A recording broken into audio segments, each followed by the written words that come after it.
નમસ્કાર વિદ્યાર્થી મિત્રો, માય ઓનલાઈન સ્કૂલમાં આપ સર્વેનું ભાવભર્યું સ્વાગત છે.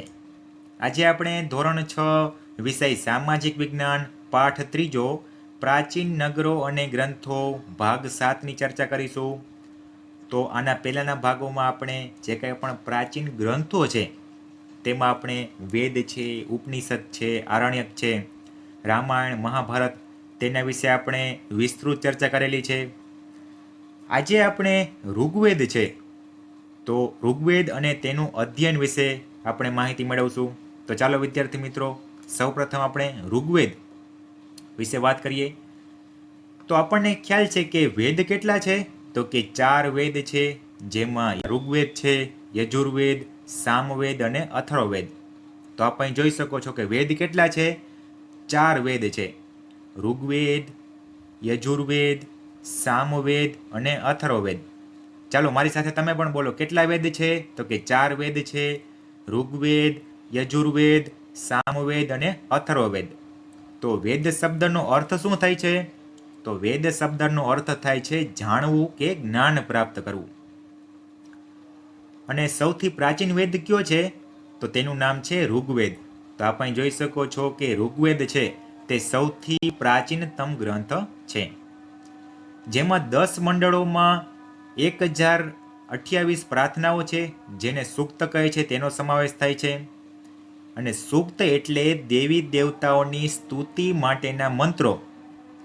અને ઋગ્વેદમાં કેટલાક સૂક્તો છે આપણને સંવાદ સ્વરૂપે પણ જોવા મળે છે.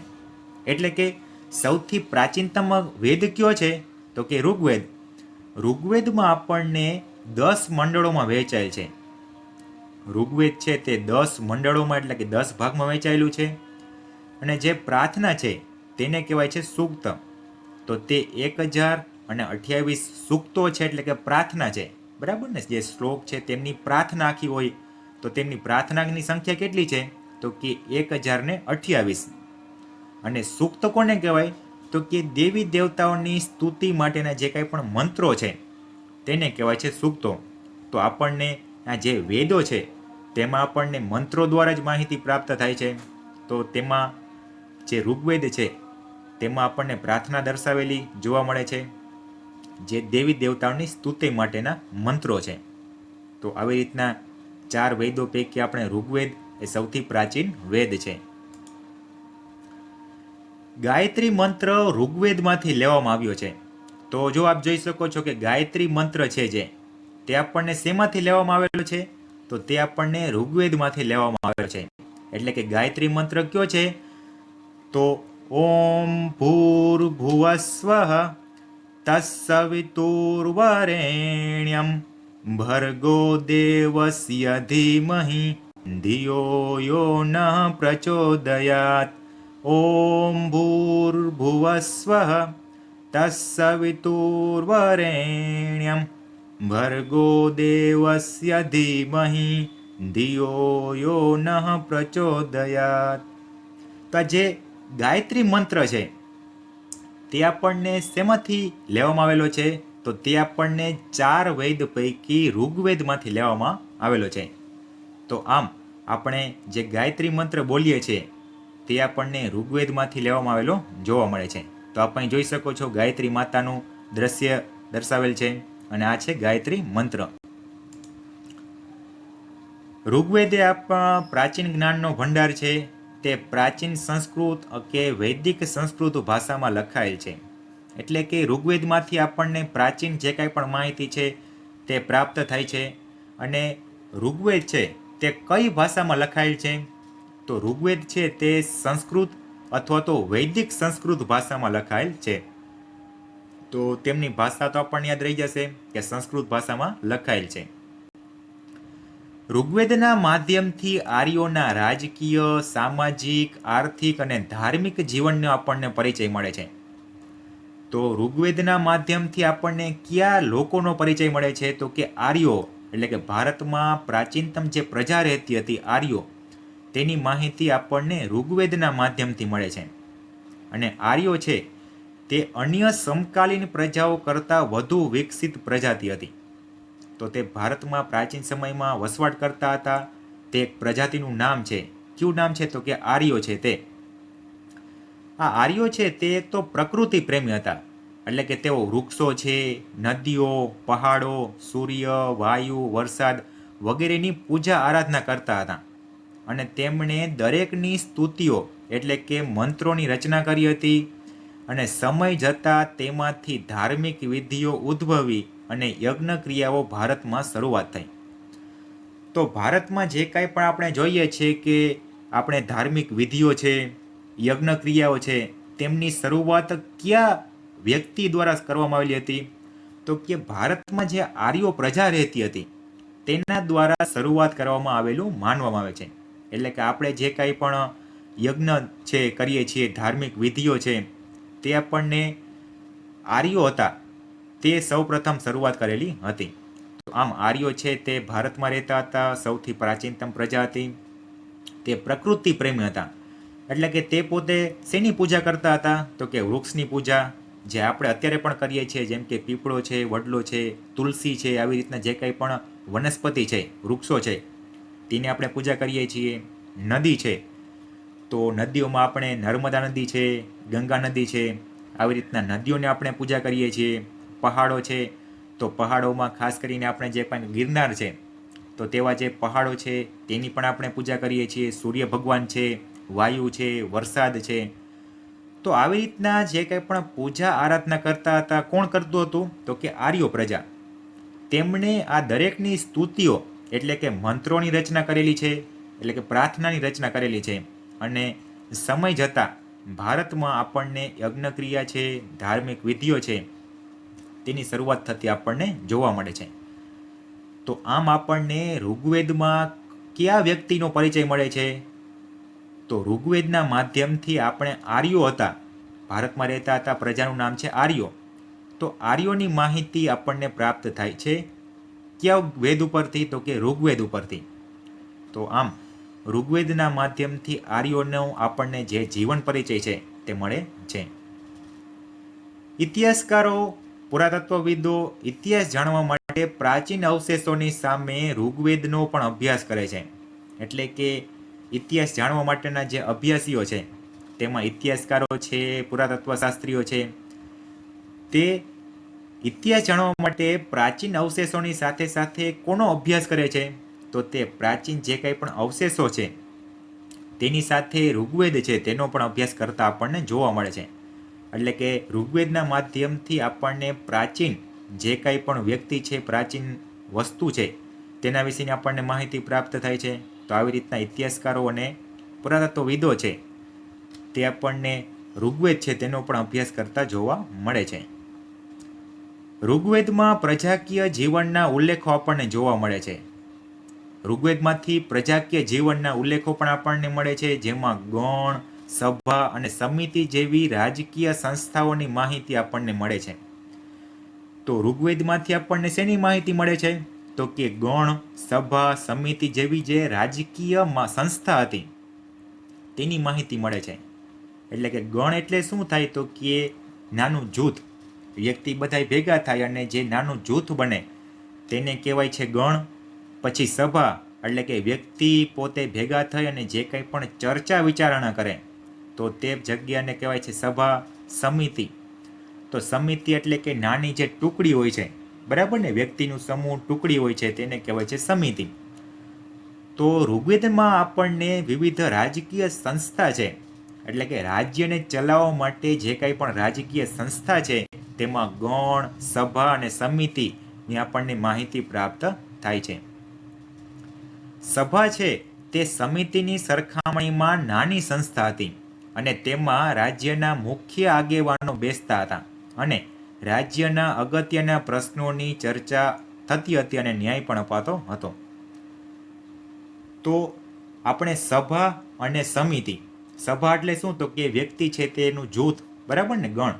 તો સભા કહેવાય છે, એટલે કે વ્યક્તિ જે જગ્યાએ ભેગા થાય છે, સભા. અને સમિતિ, તો વિવિધ પ્રકારની જે સમિતિ હોય છે.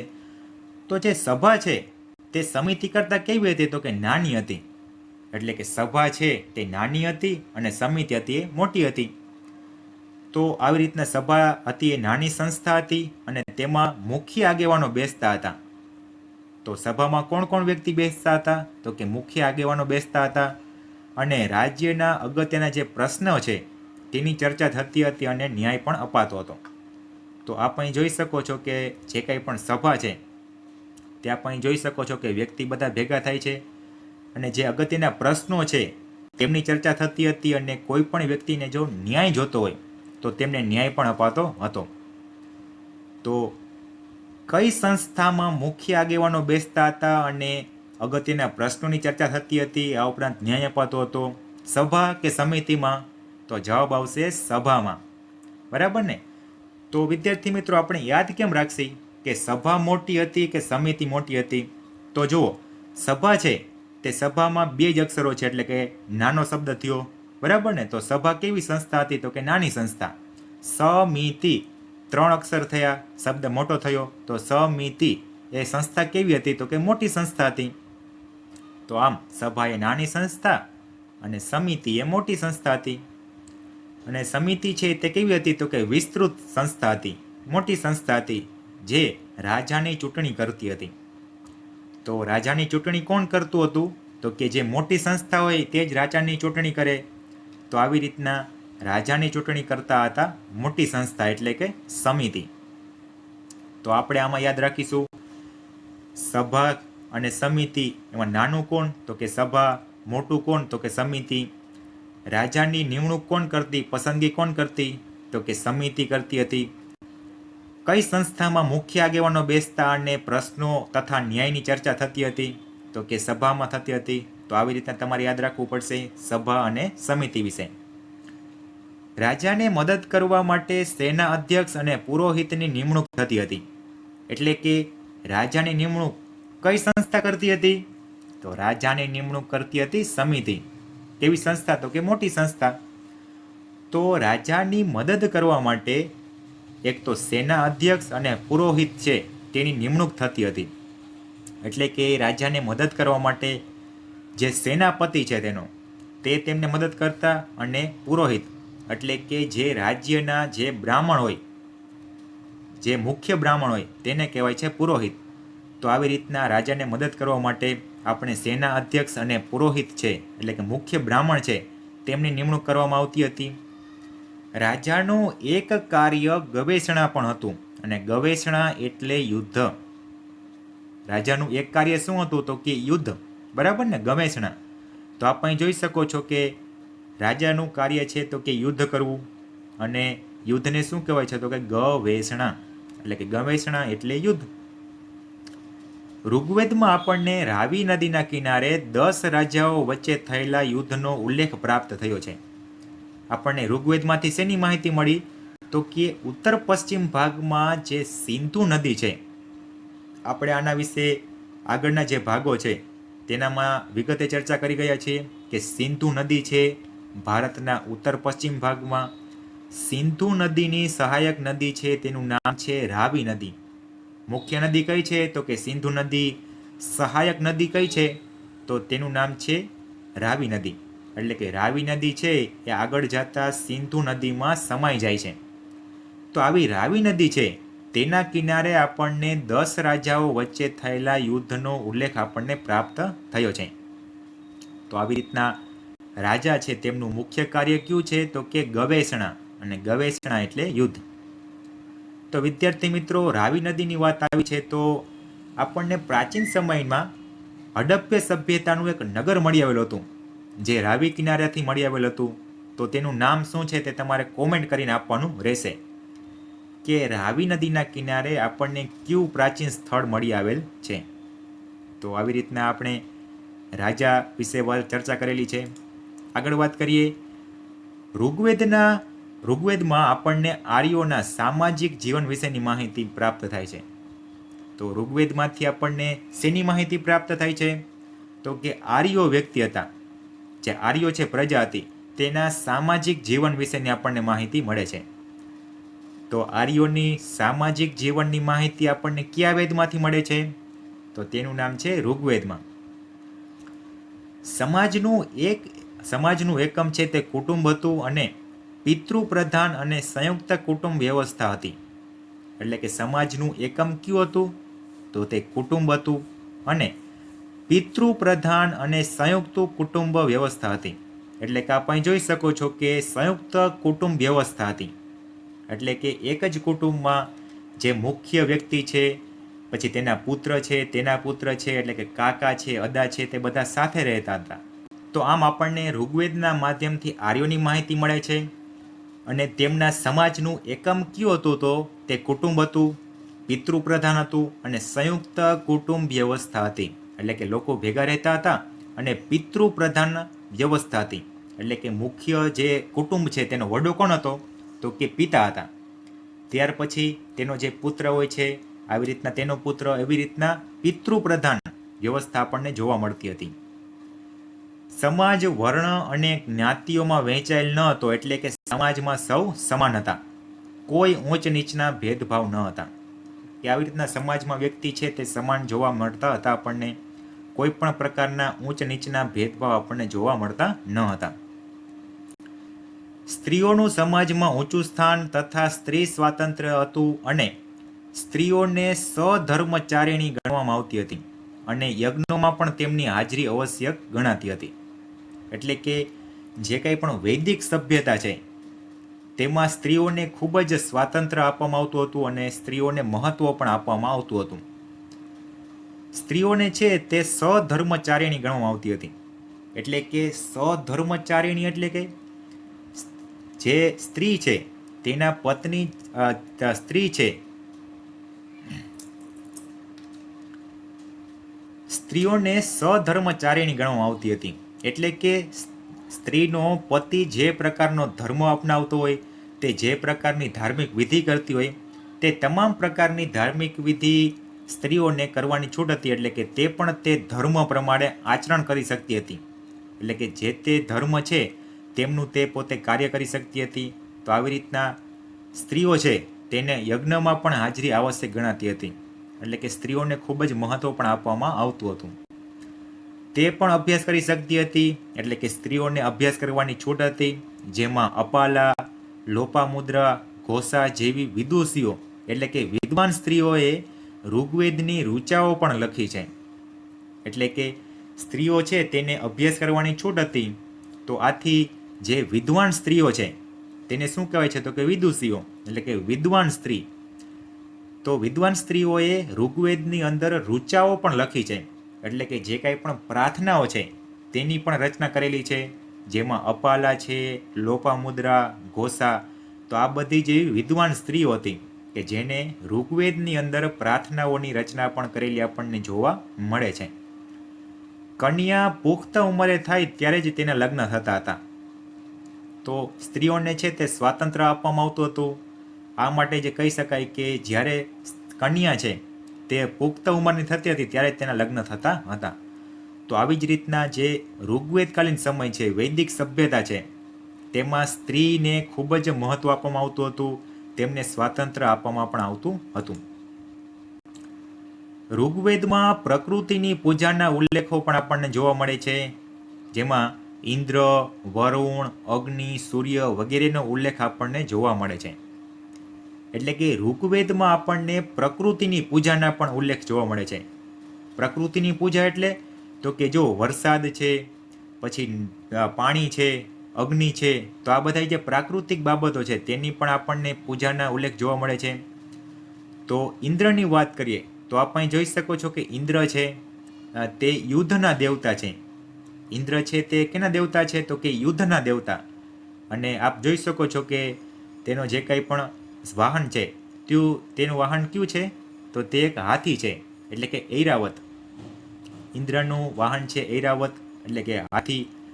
અને ઇન્દ્ર છે તે યુદ્ધના દેવતા છે. ત્યારબાદ વાત કરીએ વરુણ. તો વરુણ છે તે જળના દેવતા છે. ઇન્દ્ર કેમ યુદ્ધના દેવતા છે, તેવી રીતના વરુણ છે તે જળના દેવતા છે. આપ અહીં જોઈ શકો છો કે વરુણ દેવતા છે અને તે પોતે મગર ઉપર આપણને જોવા મળે છે. તો વરુણ છે તે જળના દેવતા છે. અગ્નિની વાત કરીએ તો કે અગ્નિ છે તે પોતે આગના દેવતા છે. તો આપ અહીં જોઈ શકો છો કે અગ્નિ છે તે આગના દેવતા છે અને તેમનું વાહન છે ભેળ. ભેળ એટલે કે આપણે જે કહીએ છીએ ને ઘેટું, તો આ ઘેટું છે તેમનું વાહન છે અગ્નિ દેવતાનું. અને સૂર્ય દેવતા છે, તો તો સૂર્ય તેનું વાહન છે તો કે ઘોડાનો આપણને રથ જોવા મળે છે. તો ઋગ્વેદમાં આપણને પ્રાકૃતિક જે કંઈ પણ દેવતા છે તેનો પણ આપણને ઉલ્લેખ જોવા મળે છે, જેમાં ઇન્દ્ર, વરુણ, અગ્નિ અને સૂર્ય તેનો આપણને ઉલ્લેખ જોવા મળે છે. તેમાં આપણને દેવીના પણ ઉલ્લેખ જોવા મળે છે, જેમાં સવારની દેવી ઉષા અને સાંજની દેવી અદિતિનો પણ આપણને ઉલ્લેખ જોવા મળે છે. એટલે કે સવારની દેવી કોણ હતી? તો કે ઉષા અને સાંજની દેવી અદિતિ. સવારની દેવી કઈ હતી? તો કે ઉષા અને સાંજની દેવી અદિતિ. તો આપણે યાદ રાખીશું, સવાર 3 અક્ષર થયા, મોટો શબ્દ થયો, તેની સાથે નાનકડું જે નામ છે એટલે કે ઉષા, તો તેની સામે આવશે ઉષા. એટલે કે સવારની દેવીનું નામ છે ઉષા અને સાંજની દેવીનું નામ છે અદિતિ. તો સાંજ તે નાનો શબ્દ છે, તેની સામે જે મોટો શબ્દ છે એટલે કે અદિતિ. તો આવી રીતના ઋગ્વેદમાં સવારની દેવીને ઉષા અને સાંજની દેવી અદિતિ છે તેનો પણ આપણને ઉલ્લેખ જોવા મળે છે. ઋગ્વેદમાં ગાયની, ઘોડાની અને બળદની ચર્ચા ઘણી જગ્યાએ આપણને થયેલી જોવા મળે છે. ઋગ્વેદમાં અન્ય પશુઓની સરખામણીમાં ઘોડાનો સૌથી વધુ ઉલ્લેખ જોવા મળે છે આપણને, જે તેમના જીવનમાં પશુપાલનનું મહત્વ સૂચવે છે. એટલે કે ઋગ્વેદમાં દેવી દેવતા છે તેનો ઉલ્લેખ જોવા મળે છે. આ ઉપરાંત જે પશુઓ છે તેનો પણ ઉલ્લેખ જોવા મળે છે, જેમાં ગાય છે, ઘોડો છે, પછી બળદ છે, તેનો પણ ઉલ્લેખ આપણને જોવા મળે છે. પરંતુ સૌથી વધુ ઉલ્લેખ કયા પશુનો જોવા મળે છે? તો ઋગ્વેદમાં આપણને સૌથી વધુ જે કંઈ પણ પશુ છે તેમાં ઘોડાનો સૌથી વધુ ઉલ્લેખ જોવા મળે છે. એટલે કે અશ્વ તેનો વધારે શબ્દ પ્રયોગ થયેલો આપણને જોવા મળે છે. તો આવી રીતના જે કંઈ પણ ઋગ્વેદકાલીન સમય છે, વૈદિક સભ્યતા છે, તેમાં જીવનમાં પશુપાલનનું પણ ખૂબ જ મહત્વ હતું, તેમ આપણે કહી શકીએ. પશુઓ માટે યુદ્ધ કરવું એ કબીલાઈ જીવન જીવતા લોકો માટે સામાન્ય હતું. એટલે કે પશુઓ માટે યુદ્ધ કરવું તે કબીલાઈ વ્યવસ્થા, એટલે કે જે પોતાનો કબીલો છે, કબીલો એટલે શું? તો કે પોતાનું જે ગ્રુપ છે જેમાં વ્યક્તિ રહેતા હોય, તો તેમાં જે તે પોતાના પશુઓ છે તેને પોતાનું રક્ષણ આપવું જોઈએ. આ માટે પશુઓ માટે યુદ્ધ કરવું તે કબીલાઈ જીવન જીવતા લોકો માટે સામાન્ય હતું અને સંપત્તિ મુખ્યત્વે પશુઓની સંખ્યા પર આધાર રાખતી હતી. એટલે કે જે વ્યક્તિ પાસે વધારે પશુઓ હોય તે વ્યક્તિ ધનવાન ગણાતો હતો. અને પશુપાલન છે તે સામાયિક રીતે થતું હતું, સામૂહિક રીતે. અને ઋગ્વેદકાલીન અર્થવ્યવસ્થામાં કૃષિ ગૌણ હતી. એટલે કે આપણે કૃષિ અને પશુપાલન છે એક સાથે સંકળાયેલા વ્યવસાયો છે. પરંતુ ઋગ્વેદકાલીન વ્યવસ્થા હતી તેમાં કૃષિ કેવી હતી? તો કે કૃષિ ગૌણ હતી. એટલે કે વ્યક્તિ છે તે પોતાના જીવનમાં પશુઓને વધારે મહત્વ આપતા હતા. એટલે કે પ્રથમ જે કંઈ પણ મહત્વ છે તે લોકો પશુઓને આપતા હતા, પશુપાલનને, અને ત્યારબાદ તે પોતે કૃષિને મહત્વ આપતા હતા. તો આથી આપણે કહી શકીએ કે પશુપાલન છે તે કૃષિ કરતાં વધારે મહત્વ અપાતું હતું અને કૃષિને ગૌણ મહત્વ આપવામાં આવતું હતું. ગાયો રાખનારને ધનવાન ગણાતો હતો અને જેને ગવિષ્ઠ તરીકે ઓળખવામાં આવતો હતો. તો આપણે ચર્ચા કરીએ કે જે કંઈ પણ પશુઓની સંખ્યા છે તે સંપત્તિ તરીકે ગણાતી હતી. એટલે કે જેની પાસે વધારે પશુઓ હોય તે વ્યક્તિ ધનવાન ગણાતો હતો. અને તેમાં પણ જે ગાયો રાખનાર છે તે ખૂબ જ ધનવાન ગણાતો હતો. કે જે વ્યક્તિ પાસે વધુ ગાય હોય તો તે ખૂબ જ ધનવાન ગણાતો, અને જેને કહેવાતું હતું ગવિષ્ઠ. એટલે કે ગાયો રાખનારને કહેવાતો હતો ગવિષ્ઠ. તો આવી રીતના ઋગ્વેદકાલીન જે વ્યવસ્થા હતી, વૈદિક સભ્યતા હતી, તેમાં આપણને પશુઓ છે તેનું પણ આપણને ખૂબ જ મહત્વ જોવા મળે છે. તો વિદ્યાર્થી મિત્રો, આપણે આ લેક્ચરને અનુરૂપ અહીં પ્રશ્ન દર્શાવેલા છે, જેના ઉત્તર આપે કોમેન્ટ કરીને આપવાના રહેશે. તો આમ આજનો લેક્ચર આપણે અહીં પૂર્ણ કરીએ છીએ. આ વિડીયો તમને કેવો લાગ્યો આપ અચૂકથી મને જણાવજો અને તમારા મિત્રો સુધી વિડીયોને શેર પણ કરતા રહેજો. તો આજનો ભાગ આપણે અહીં પૂર્ણ કરીએ છીએ. વિડીયો જોવા બદલ આપ સર્વેનો ખૂબ ખૂબ આભાર. અસ્તુ.